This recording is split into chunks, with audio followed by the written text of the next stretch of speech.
الحمد لله رب العالمين والصلاة والسلام على أشرف الأنبياء والمرسلين وعلى آله الأطيبين الأطهرين لا سيما بقية الله في الأرضين روحي وأرواح العالمين له الفداء واللعنة الأبدية على أعدائهم من الآن إلى قيام يوم الدين. أما بعد فقد قال الله تبارك وتعالى في كتابه المجيد وفرقانه الحميد وقوله الحق. أعوذ بالله من الشيطان الرجيم. بسم الله الرحمن الرحيم. وإذ أخذنا ميثاقكم ورفعنا فوقكم الطور خذوا ما آتيناكم بقوة واذكروا ما فيه لعلكم تتقون ثم توليتم من بعد ذلك فلولا فضل الله عليكم ورحمته لكنتم من الخاسرين. ہماری گفتگو سورہ بقرہ میں ہے اور سورہ بقرہ کی آج 63 اور 64 نمبر آیت کے حوالے سے ہماری گفتگو ہوگی، اور موضوع اور جو عنوان جو چل رہا ہے وہ بنی اسرائیل ہے۔ پروردگار عالم نے بنی اسرائیل سے میثاق لیا، عہد لیا، جس طرح پروردگار عالم نے انسان سے یوم الست میں عہد لیا ہے، الست بربکم، عالم ذر میں، عالم ارواح میں، جب انسان خلق ہی نہیں ہوا، ابتدا میں ہر روح سے، ہر ارواح سے خداوند متعال نے ایک عہد لیا، آیا میں تمہارا پروردگار نہیں ہوں؟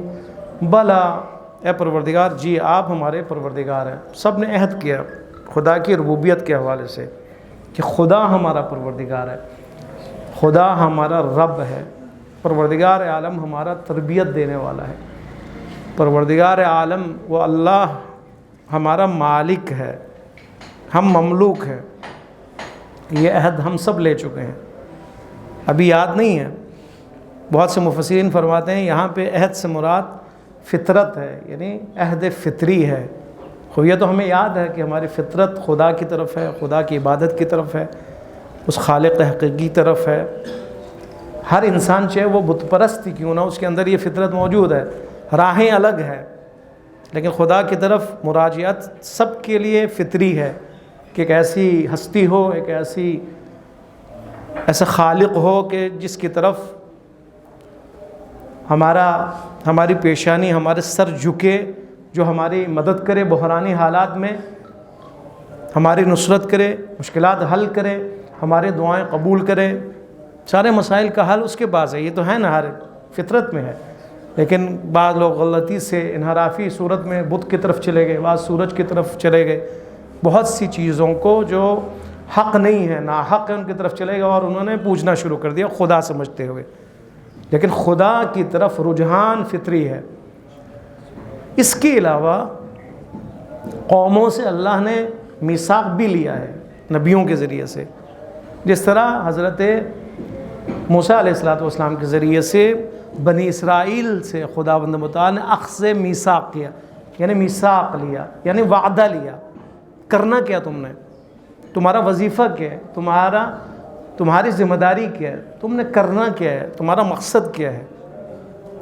جس طرح اسی آیت میں 63 اور 64 نمبر آیت میں خداوند متعال نے یاد دہانی کروائی انسان کو، کیا انسان بنی اسرائیل سے بھی عہد لیا گیا تھا، لیکن انہوں نے عہد کی پابندی کی یا نہیں کی؟ پھر خداوند متعال نے بار بار کہا کہ اکثریت نے پیروی نہیں کی، اس عہد کو توڑ دیا اکثر نے، الا قلیلا، مگر کم تعداد۔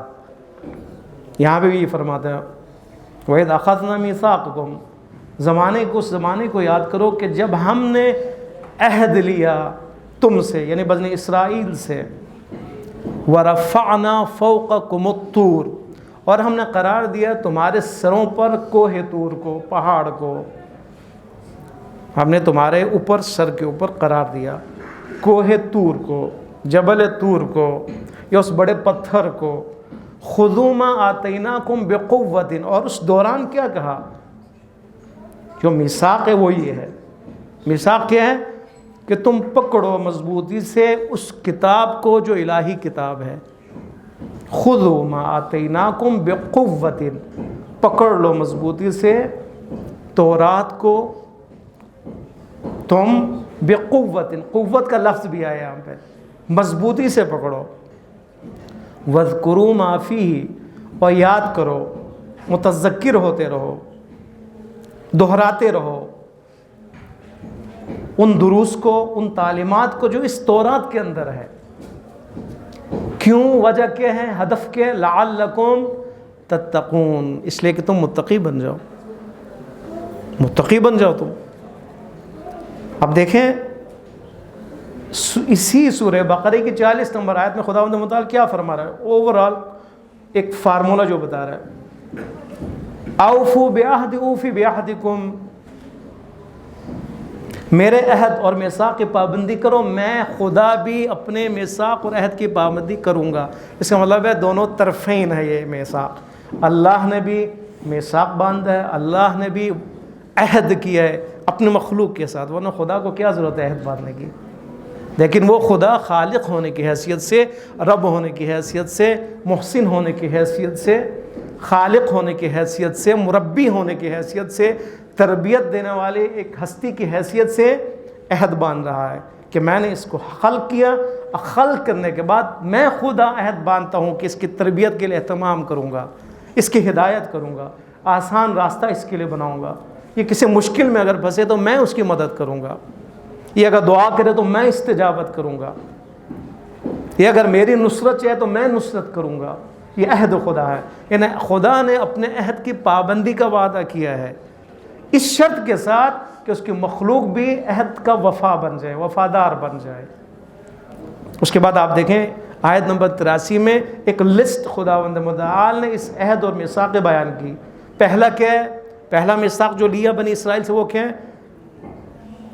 لا تعبدون الا اللہ، خدا کے علاوہ کسی کی عبادت نہیں کرنی، خدا کے علاوہ کسی کے سامنے سر نہیں جھکانا، وبالوالدین احسانا، والدین کے ساتھ احسان کرنا ہے، نہ صرف والدین کے ساتھ، وذی القربى والیتامى والمساکین، رشتہ داروں کے ساتھ بھی تم نے احسان کرنا ہے، تعلق نہیں توڑنا رشتہ داروں سے، قطع رحمی نہیں کرنی بنی اسرائیل سے، اور یہ قانون موجود ہے تورات میں بھی ہے اور آج بھی موجود ہے، ہر دین میں موجود ہے، دین الہی میں موجود ہے، اور بڑا ہی حساس موضوع ہے یہ کہ رشتہ داروں سے کٹ کے نہیں رہنا، رشتہ داروں سے بن کے رہنا ہے، احسان کرنا ہے، نہ صرف بنا کے رکھنا، احسان کرنا ہے، احسان یعنی کچھ خدمت بھی کرنی ہے، رشتہ داروں کی ضروریات ہیں، رشتہ داروں کے لیے کوئی مسائل ہے آج کے دور میں، مہنگائی کے دور میں، ہے کوئی ہمارے اندر کہ ہمارے پاس پیسے ہیں لیکن رشتہ دار غریب ہیں، ہماری فکر ہو ان کے بارے میں، ہمارے پاس درد موجود ہو ہمارے اندر، احساس موجود ہو ہمارے اندر، شاید وہ میرا بھائی جو ہے اس کی تنخواہ کم ہے، میں اس کی مدد کروں، ہے احسان، اس سے پوچھوں کم از کم، ہاں مہینہ گزر رہا ہی نہیں گزر رہا صحیح، احسان بھی کرنا ہے۔ وَقُولُوا لِلنَّاسِ حُسْنًا، لوگوں کے ساتھ حسن قول بھی کرنا ہے، باتوں میں بھی شیرینی ہونی چاہیے، کلام میں بھی حسن ہونا چاہیے، یہ نہیں ہے کہ کراہت موجود ہو، خشنیت موجود ہو، گفتگو میں جو ہے سختی موجود ہو، نہیں، قولو قول سے ہے، قولوا للناس عام لوگوں سے بھی، حسن قول، حسن بات، باتوں میں حسین ہونی چاہیے، باتیں حسین ہونی چاہیے، بات کرنے میں حسن ہونے چاہیے۔ پھر اس کے بعد واقعیم الصلاۃ وآتوا الزکوٰۃ، یہ سارے میثاق ہے، لیکن خداوند متعال نے کیا فرمایا؟ ثم تولیتم الا قلیلا منکم، لیکن تم میں سے اکثر نے ان کی خلاف ورزی کی ہے، اکثر نے خدا کی عبودیت میں ناکامی اختیار کی ہے، انحراف اختیار کی ہے، اکثر نے احسان کرنے میں، والدین میں سستی سے کام لیا ہے، رشتہ داروں، مساکین اور فقراء کے ساتھ احسان میں سستی سے کام لیا ہے، اکثر نے نماز کے قیام میں سستی سے کام لیا، اکثر نے زکوٰۃ دینے میں سستی سے کام لیا، اکثر نے اپنے کلام میں حسن ایجاد نہیں کیا، خداوند متعال نے خود فرمایا، تاریخ ہے یہ ان کی۔ اب دیکھیں آگے 84 نمبر آیت میں پھر ایک اور میثاق کا تذکرہ ہوا، وہ کیا ہے؟ وَإِذْ أَخَذْنَا مِيثَاقَهُمْ، اس زمانے کو یاد کرو کہ تم نے بنی اسرائیل عہد باندھا تھا، کیا؟ لا تسفکون دماءکم، تم ایک دوسرے کا خون نہیں بہاؤ گے۔ اس کا مطلب ہے خون بہاتے تھے، قتل و غارت گری کا بازار گرم تھا، خون نہیں بہاؤ گے، قتل نہیں کرو گے ایک دوسرے کو۔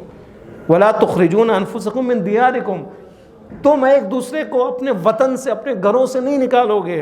اس کا مطلب وہاں پہ یہ بھی خباثت موجود تھی، وطن سے نکال دینا، سرزمین سے نکال دینا، ہجرت پر مجبور کرنا، یہ بھی ان کے میثاق میں تھا، خبردار یہ دو کام بھی نہیں کرنے۔ آیت نمبر 84 سورہ بقرہ، خون نہیں بہانا، ایک دوسرے کو نکالنا نہیں ہے، لیکن خداوند متعال نے کیا فرمایا؟ ثم انتم ہؤلاء تقتلون انفسکم، لیکن تم ہی تھے اے بنی اسرائیل کے جنہوں نے ایک دوسرے کو قتل کیا، وتخرجون فریقا منکم، اور تمہیں میں سے ایک گروہ کو تم نے اپنے وطن سے بھی نکال دیا، خارج کر دیا۔ یہ ان کا عمل ہے۔ اس کے بعد دیکھیں سورہ مائدہ کی 12 نمبر آیت، وہاں پہ بھی ایک بہت ہی اہم میثاق کا تذکرہ ہوا، وَآمَنْتُمْ بِرُسُلِي، اور تم نے یہ عہد باندھا کہ تم نے ہر رسول پر ایمان لے کے آنا ہے۔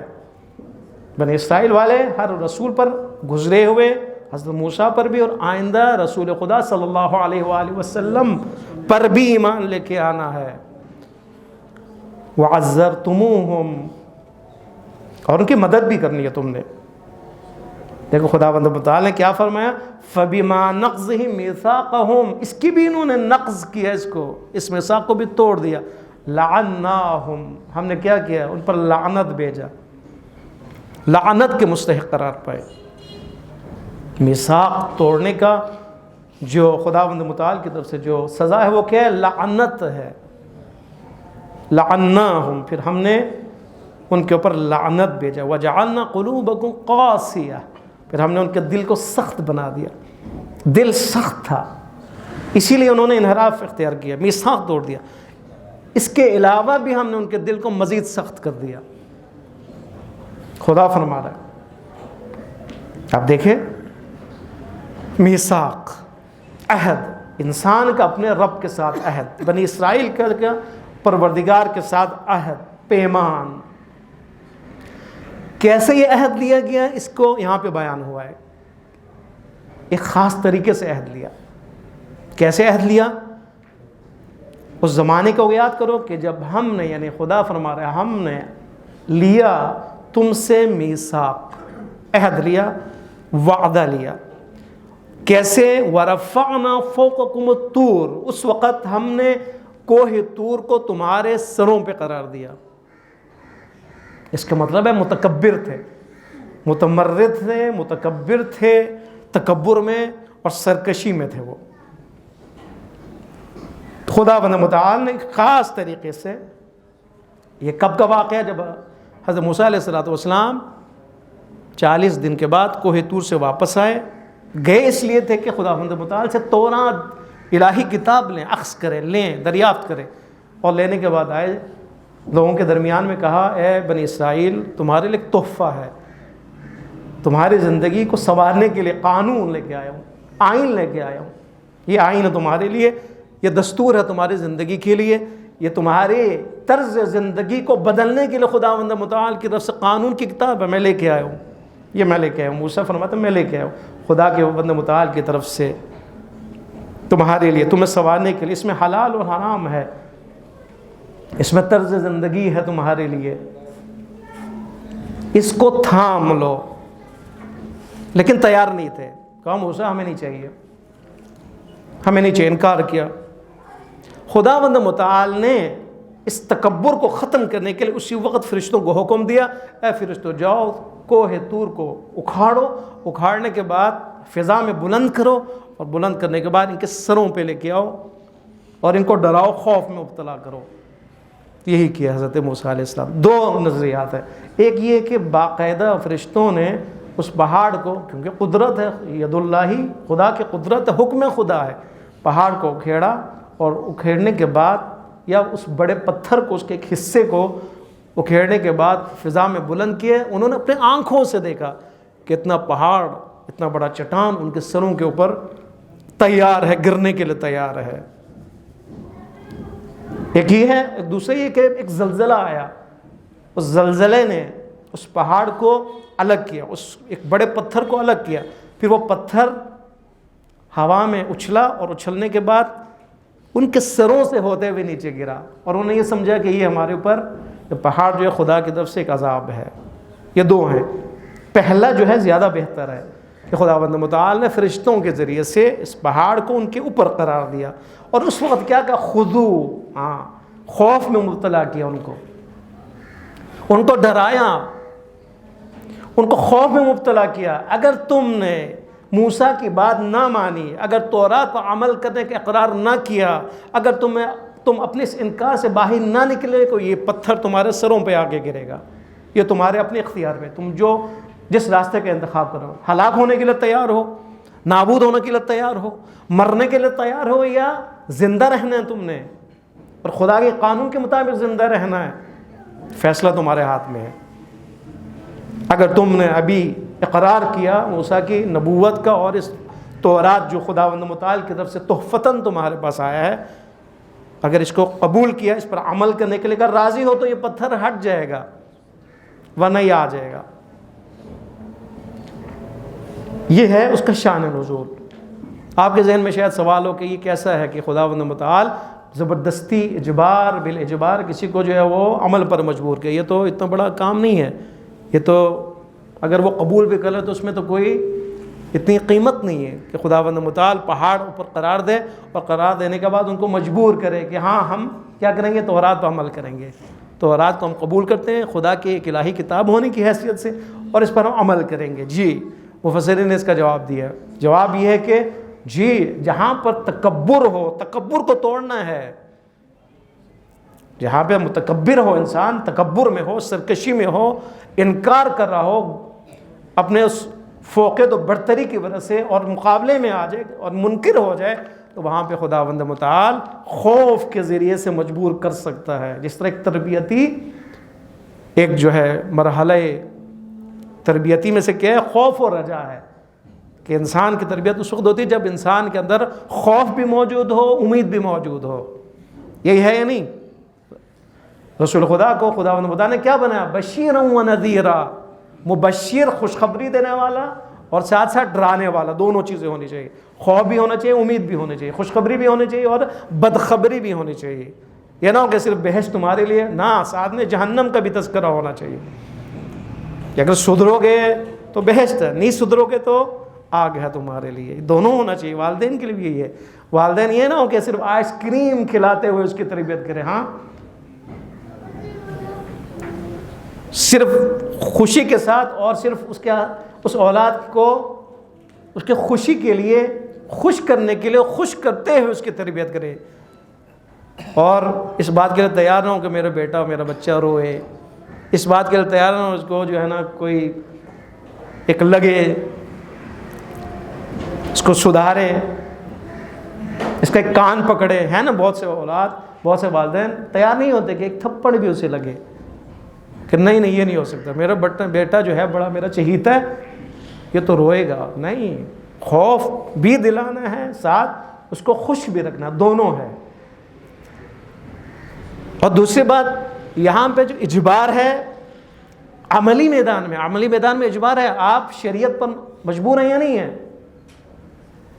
ہے نا، نماز آپ نے پڑھنی ہے، آپ کہیں گے نہیں ہمیں مجبور کر دیا شرعی طور پر، بس یہ تو نہیں ہوگا، ہمیں تو مجبور نہ، اگر مجبور نہ کرتے کوئی نماز پڑھتا، مجبور نہ کرتے کوئی روزہ رکھتا، شرعی طور پر ہم بھی تو مجبور ہیں۔ عملی طور پر مجبور یا اجبار کیا جا سکتا ہے تربیت کے لیے، ہاں عقیدتی طور پر نہیں کیا جا سکتا۔ عقیدتی طور پر، فکری طور پر آپ کسی کو مجبور نہیں کر سکتے کہ تم نے اسلام لانا ہی لانا ہے، نہیں، عملی طور پر آپ کر سکتے ہیں۔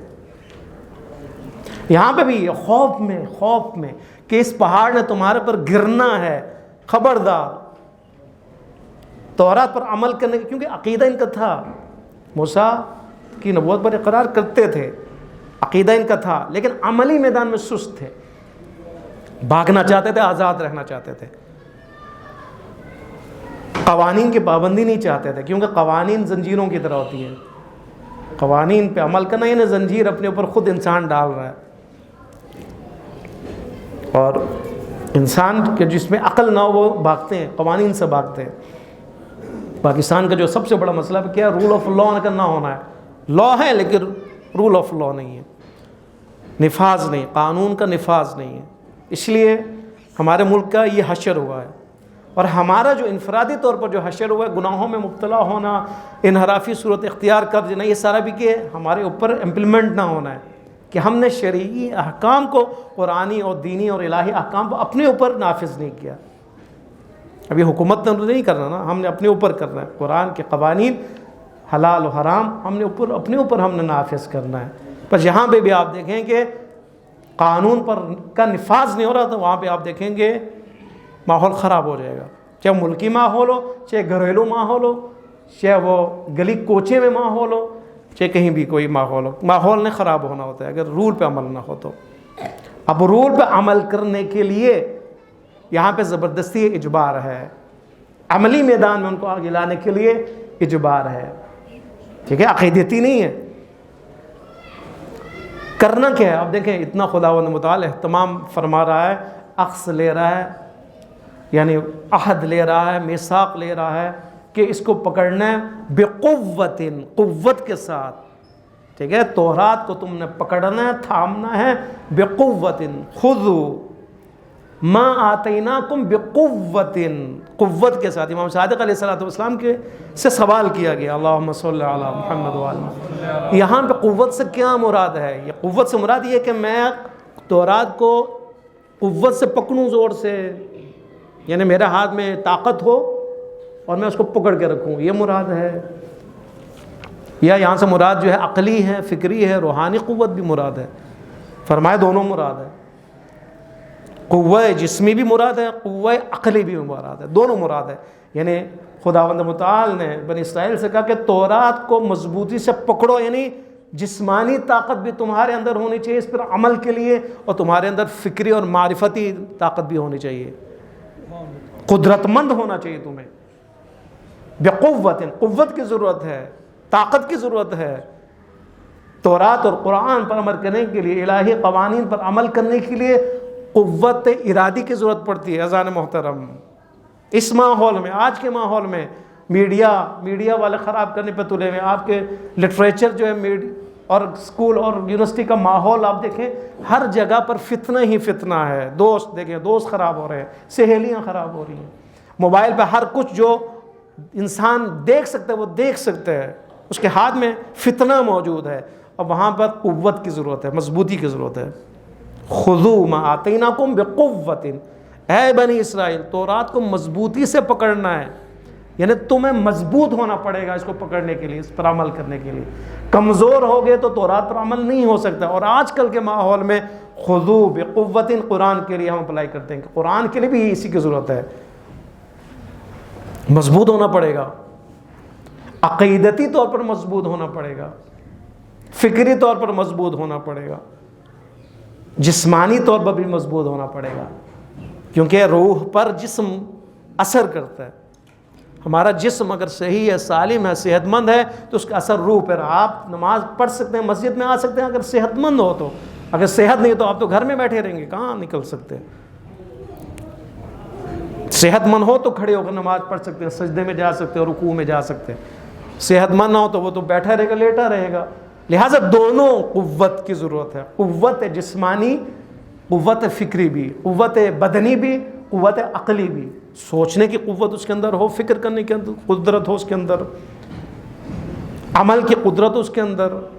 لہٰذا علماء فرماتے ہیں یہاں پر مراد یہ کہ دستورات الہی پر عمل کرنے کے لیے، قرآن پر عمل کرنے کے لیے، الہی کتب پر عمل کرنے کے لیے، ان آرڈرز پہ عمل کرنے کے لیے انسان کو مجاہد بننا پڑے گا. قوت سے کیا بس سمجھ آتا ہے؟ قوت ہونی چاہیے نا، طاقت سے کیا سمجھ آتا ہے؟ یعنی اس کو مجاہد بننا پڑے گا، مبارز بننا پڑے گا، پیکار کرنے والا بننا پڑے گا. جسمانی قوت کے لیے بھی اس کو وقت نکالنا پڑے گا، ورزش کے لیے بھی اس کو وقت نکالنا پڑے گا. رہبر معظم انقلاب کیا فرماتے ہیں؟ تعلیم پہ بھی تم نے توجہ دینی ہے اور جسمانی ورزش پہ بھی تمہیں توجہ دینی ہے. یعنی اپنا اخلاق 3 چیزیں ہیں، تعلیم، تربیت اور ورزش، تینوں ہونی چاہیے. یعنی جوانوں سے مخاطب فرماتے ہیں ہو کر فرماتے ہیں کہ 3 چیزوں پہ عمل کرنا ہے. ایسے نہیں کہ تعلیم پہ آپ توجہ دیں، صحت پہ توجہ دیں، نہیں ہو سکتا. یہ دونوں ایک دوسرے کے لیے ضروری ہے. تعلیم پہ بھی توجہ دیں، اخلاق سنواریں اور نفس کی تربیت پہ بھی توجہ دیں، اور جسمانی صلاحیت کو ابھارنے کے لیے بھی توجہ دیں. تینوں کی ضرورت ہے. یہاں پہ بھی یہ خذ ما آتیناکم بقوۃ، قوت پیدا کرے، مضبوطی پیدا کرے. وَاذْكُرُوا مَا فِيهِ، اور جو کچھ اس میں ہے، قرآن میں ہے، تورات میں ہے، اس کو سیکھیں، اس کو سیکھیں، اس تعلیم کو سیکھیں، اس کو بار بار یاد دہانی کریں کیا خدا نے فرمایا. پوائنٹ اصل میں یہ ہے لعلکم تتقون. یہ سارا کیوں ہو رہا ہے؟ خداوند متعال انہیں مجبور کیوں فرما رہا ہے؟ پہاڑ جو ہے وہ فرشتوں کے ذریعے سے ان کے سر پر لا کر اور ان کو خوف میں مبتلا کر کے خدا کیا فرما رہا ہے کہ اس کو مضبوطی سے پکڑو، اس تورات کو اہمیت دو اور اس کے تعلیمات کو اہمیت دو، اور اپنے بدنی اور فکری صلاحیت کو پروان چڑھاؤ اور ایک مبارز اور ایک مجاہد بن جاؤ. وجہ کیا ہے؟ لعلکم تتقون، تاکہ تم متقی بن جاؤ، متقی بن جاؤ، تم صاحب تقوی بن جاؤ، تم مومن متقی بن جاؤ. تم مومن متقی کون؟ متقی پہلے بیان ہو چکے ہیں، وقا یقی سے ہے متقی. وقا اور یقی اس کا جو ہے لغوی اس کا جو جہاں سے یہ نکلا ہے لفظ، اس کا مطلب ہے حفاظت، بچاؤ. دستورات الہی تورات اور قرآن کی کیوں ضرورت ہے؟ تاکہ انسان اپنی حفاظت کرے، ورنہ حیوان بن جائے گا، ورنہ درندہ بن جائے گا، ورنہ وہ سور جیسے صفت اس میں پیدا ہو جائے گی، درندگی پیدا ہو جائے گی، وہ دہشت گرد بن جائے گا، یا اس کے اندر سور جیسی صلاحیت پیدا ہوگی، وہ جن سے استحصال کرنے والا بن جائے گا، معاشرے میں بے حیا بن جائے گا انسان. دستورات الہی کس لیے ضرورت ہے؟ کتب الہی کس لیے ضرورت ہے؟ اس لیے ضرورت ہے کہ ان دستورات، ان آئین پر، ان قانون پر عمل کرتے ہوئے اپنی حفاظت کے لیے اہتمام کرے. اس نے اپنی حفاظت کرنی ہے. سورہ مائدہ کی غالباً ہے جہاں پہ حضرت آدم علیہ السلام، حضرت حوا سلام اللہ علیہا، انہوں نے ترک اولا انجام دیا، وہ غلطی کی، غلطی کے بعد برہنہ ہو گئے، فوراً انہوں نے پتوں سے اپنے آپ کو چھپانا شروع کیا. خداوند متعال نے فرمایا کہ ہم نے تمہارے لیے کیا کیا ہے؟ لباس عطا کیا ہے، یہ زینت بھی ہے تمہارے لیے اور تمہیں چھپانے کے لیے بھی. بعد میں فرمایا کہ لباس التقوی، لباس التقوی ذالک خیر، لباس تقوی اس لباس سے زیادہ بہتر ہے. بس لباس تقوی کے لیے ایک لباس ہے، اس لباس کو پہننے کی ضرورت ہے. جس طرح انسان ایک فوجی زرہ پہنتے اپنی حفاظت کے لیے، بس یہ مجاہد، یہ مبارز کیا کرے گا؟ ایک لباس ہے، اس کو پہنے گا. اگر پہنے گا تو اس کی حفاظت ہوگی. وہ کیا ہے؟ لباس تقوی ہے. لباس تقوی لباس حیا ہے، لباس تقوی لباس غیرت ہے، لباس تقوی لباس عزت ہے. اگر یہ نہ ہو تو ذلیل ہے، خوار ہے، یہ نہ ہو تو بے حیا ہے، یہ نہ ہو تو بے غیرت بن جاتا ہے. حفاظت کب ہوگی؟ جب انسان باحیا بنے گا. باحیا انسان خود بھی محفوظ ہے، معاشرہ بھی اس سے محفوظ ہے. باغیرت انسان یا غیرت مند انسان خود بھی محفوظ ہے اور معاشرے میں خواتین بھی اس سے محفوظ ہے. اگر وہ بے غیرت ہو جائے، اپنے گھر میں کوئی محفوظ نہیں رہے گا. اگر انسان باحیا ہو تو وہ خود بھی جو ہے وہ حلال کھائے گا، دوسروں کو بھی حلال کھلائے گا، ورنہ وہ بے غیرت بن جائے گا، خود بھی حرام کھائے گا، دوسروں کو بھی حرام، اور کرپٹ بن جائے گا. وہ سارا اہتمام خداوند متعال کی طرف سے کیوں ہے؟ تاکہ ہم با تقوی بن جائیں. لعلکم تتقون، لعل کا لفظ استعمال ہوا ہے. لعل یعنی شاید تم متقی بن جاؤ. یہ سلیس ترجمہ کیا ہے؟ اس امید کے ساتھ کہ تم متقی بن جاؤ. یعنی یہاں پہ بھی 100% گارنٹی نہیں دی کہ اگر کوئی عمل کرے، ٹھیک ہے، ارادہ کرے 100% تو متقی بن جائے گا، نہیں، کیونکہ حالات اس طرح ہیں، بحرانی حالات ہیں، فتنہ اپنے عروج پر ہے، پھر بھی چانس ہے انسان پھسل جائے۔ دیکھیں کتنا اہم ہے یہ، اس پہ سوچنے کی ضرورت ہے۔ لعلکم تتقون، شاید تم متقی بن جاؤ۔ اس کا مطلب متقی بننا کتنا مشکل کام ہے، نہیں فرمایا کہ اٹل 100% 100% جو انسان نے متقی بننا، نہیں، پھر بھی جو ہے وہ اس کے لیے مشکلات رہیں گے، مسائل رہیں گے، اس کے لیے بحرانی حالات رہیں گے، اس کے لیے اس کے سامنے ایک تصویر آ جائے وہ گر جائے گا، ویڈیو آ جائے وہ گر جائے گا، اس کو پیسے دکھایا دیا جائے وہ منحرف ہو جائے گا، وہ بک جائے گا، اس کے سامنے ایک عورت، آج کل یہی ہو رہا ہے نا، آج کل کیا ہو رہا ہے، ویڈیوز جو آ رہی ہیں، آڈیوز جو آ رہی ہیں، کس لیے یہ سارا خطرناک ہے نا یہ، کیونکہ انسان پھسلتا ہے، پھسلنے کے بعد دشمن استعمال کرتا ہے اس کو۔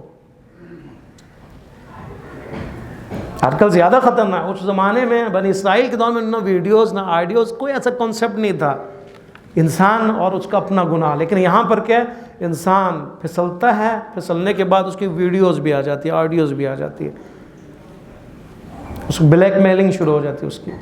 آج کل کچھ زیادہ خطرہ ہے،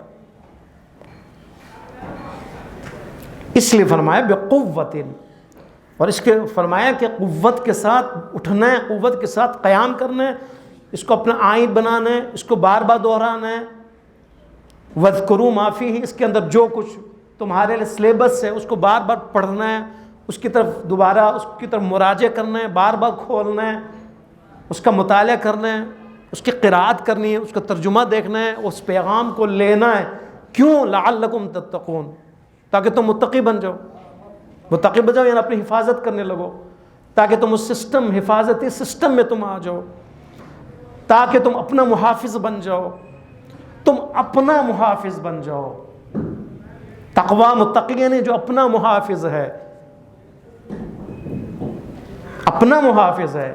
یہ جو لباس ہے، لباس التقوی ذالک خیر، یہ جو شلوار قمیض آپ نے پہنی ہوئی ہے، جو لباس آپ نے پہنا آپ کے جسم کی حفاظت کے لیے ہے، لیکن لباس تقوی آپ کے حیا کی حفاظت کے لیے، آپ کے غیرت کی حفاظت کے لیے، ایمان کی حفاظت کے لیے، اسلام کی حفاظت کے لیے ہے، آنکھوں کی حفاظت کے لیے، کان کی حفاظت کے لیے ہے، پیٹ کی حفاظت کے لیے، قوت جنسیہ کی حفاظت کے لیے، شرمگاہوں کی حفاظت کے لیے ہے، اس ہاتھ کی حفاظت کے لیے ہے۔ صاحب تقوی یہ نہیں ہے۔ قرآن کے نزول کا مقصد صاحب تقوی بنانا ہے۔ روزے کو کیوں قرار دی ہے؟ لعلکم تتقون، وہاں پہ بھی یہ فرمایا روزہ رکھو تاکہ تم متقی بن جاؤ، وہاں پہ بھی ایک ٹریننگ ہو رہی ہے متقی بننے کی۔ قرآن متقی بننے کا سلیبس ہے، نسخہ ہے، اور روزہ اس مرحلے میں اس کو مزید قوت پیدا کرنے کے لیے کیا ہے، ایک عمل کا نام ہے۔ اس لیے فرماتے ہیں اگر تم گناہوں میں اگر غرق ہو، گناہیں تمہارا پیچھے نہ چھوڑے، تم روزہ رکھنا شروع کر دو، اپنے آپ کو ہلکا کرو۔ اگر انسان جنسی شہوتوں کا شکار ہے تو روزہ رکھو، اس کا علاج ہے۔ اگر انسان کی آنکھیں قابو میں نہیں آ رہی ہیں تو روزہ رکھو۔ روزے کو اسی تقوی کے لیے، بچاؤ کے لیے، حفاظتی انتظام کے لیے، اپنی حفاظت کے لیے ایک خداوند متعال نے واسطہ قرار دیا، عملی واسطہ قرار دیا، مدد یعنی ایک مددی ایک عمل ہے کہ تاکہ انسان اس راہ میں جو جا رہا ہے اس راہ میں اس تقوی کے تک پہنچ جائے اور متقی بن جائے۔ متقی بن گیا انسان، پھر پورا فلسفہ خلقت جو ہے وہ آپ سمجھے وہ اپنے نتیجے تک پہنچ گیا۔ متقی بن جائے پھر امام کے ظہور میں دیر نہیں لگے گی، ٹھیک ہے۔ شقیوں کی بہت کثرت ہے، فاجروں کی بہت کثرت ہے، منافقین کی بہت کثرت ہے۔ اگر نہیں ہے تو وہ کون ہے؟ متقی نہیں ہے۔ متقی بن جائیں، اکثریت متقی افراد میں تبدیل ہو جائیں، امام ظہور فرمائیں گے۔ اس تقوی کی طرف جانے کی ضرورت ہے۔ تقوی سے مراد یعنی حفاظت۔ حفاظت کس نے کرنی ہے؟ دستور کیا ہے؟ قرآن، پہلے تورات، اس کو مضبوطی سے پکڑنا ہے۔ مضبوطی سے پکڑنے سے مراد یعنی بدنی طور پر بھی ہمارے اندر انرجی ہو، کھائیں پئیں، بادام شدام کھائیں، ساری چیزیں غذا اچھی لیں تاکہ سوچنے کی قدرت ہو اور جسمانی قدرت ہمارے اندر آ جائے، کیونکہ غذا کا تعلق عقل سے بھی ہے، سوچ سے بھی ہے، حافظے سے بھی ہے، سب سے ہے۔ جسمانی طاقت بھی ہو اور روحانی اور معنوی اور عقلی طاقت بھی ہو، اور یہ دونوں طاقتیں اگر ہوں اور انسان ہو جائے مبارز اور مجاہد، تو پھر وہ تقویٰ تک پہنچ سکتا ہے، اور تقویٰ تک جب پہنچ جائے تو خداوند متعال نے اس کے لیے بہت سے انعامات رکھ دیے ہیں۔ کیوں؟ اس لیے کہ یہ میثاق پر عمل کرنے والا اور میثاق الہی پر وفادار انسان ہے، اور وفاداری کا صلہ خداوند متعال بہترین انداز میں دے گا خداوند متعال انسانوں کو، اور بہشت اس کے لیے کچھ بھی نہیں ہے، بہشت اس کے لیے کچھ بھی نہیں ہے۔ رضوان الہی سب سے بڑی انسان کے لیے انعام ہے، بڑا انعام ہے رضوان الہی، خدا کی رضا۔ با تقویٰ انسان ہی نہیں جس پر خدا راضی ہے۔ جب خدا راضی ہو تو خدا کچھ بھی آپ کو دے سکتا ہے نا، جب خدا راضی ہو تو کچھ بھی آپ کو مل سکتی ہے۔ خدا راضی ہو بے شک گلا کٹ جائے پھر بھی وہ ٹینشن میں نہیں آتا۔ جس پر خدا راضی ہو اس سے بڑی نعمت نہیں ہو سکتی،